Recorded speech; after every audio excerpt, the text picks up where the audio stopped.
नमस्कार, प्रणाम। आप सब तक छोट बेटा भोजपुरी गायक सुधीर संगम और नमस्कार, प्रणाम, गोड़ लगातानी। कैसा मानी रहो लोग। तो आज हमारे सर कुछ बताने वाले हैं आपको और हम लोग को भी सीखने के लिए कुछ मिलता है। तो हमारे सर को भी प्यार दुलार दीजिए, हम लोग को भी प्यार दुलार दीजिए। तो अब मेरे सर से ही सुनिए वो क्या बोलना चाहते हैं। आज हम लोग बैठे हैं, हम और दीपक जी, और माँ छठ का पर्व आया है तो कुछ सोचे कि आप लोग को सुनाए। तो आप लोग दिल से सुनिएगा और अच्छा लगेगा तो मेरे चैनल को सब्सक्राइब करिएगा और ढेर सारा शेयर करिएगा और ढेर सारा प्यार दीजिएगा। तो आइए, गीत का भाव है।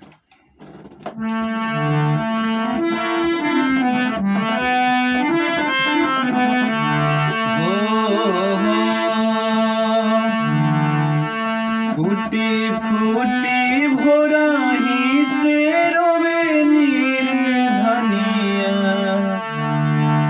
फूटी फूटी भोराही से रोवे निर्धनिया।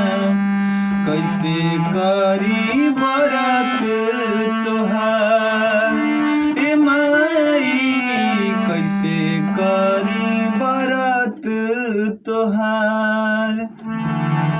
एक एक दाना खाती छछने बालकावा, मनावा भइल बालचार ए माई, कैसे करी बरत तोहार।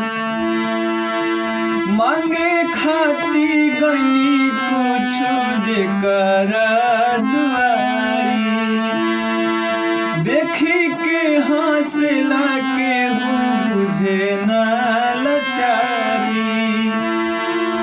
मांगे खाती गनी कुछ जेकर दुआरी, देखी के हंसला के हो बुझे ना लाचारी। जिंदगी जी आई कैसे पी पी के पनिया, जिंदगी जी आई कैसे पी पी के पनिया। चारू ओर लहू के अनार ए माई, कैसे करी बरत तोहार। और लास्ट में क्या भाव बा। माई हो हम माटी के फलवा बनाई, पानी के तेलवा में छनी के सजाई। माई हो हम माटी के फलवा बनाई, पानी के तेलवा में छनी के सजाई।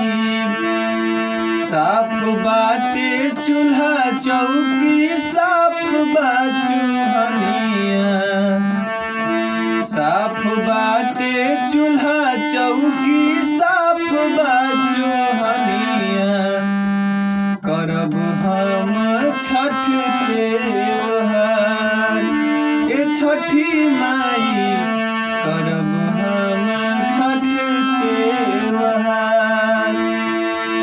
फूटी फूटी भोराही से रोवे निर्धनिया, फूटी फूटी भोराही से रोवे निर्धनिया।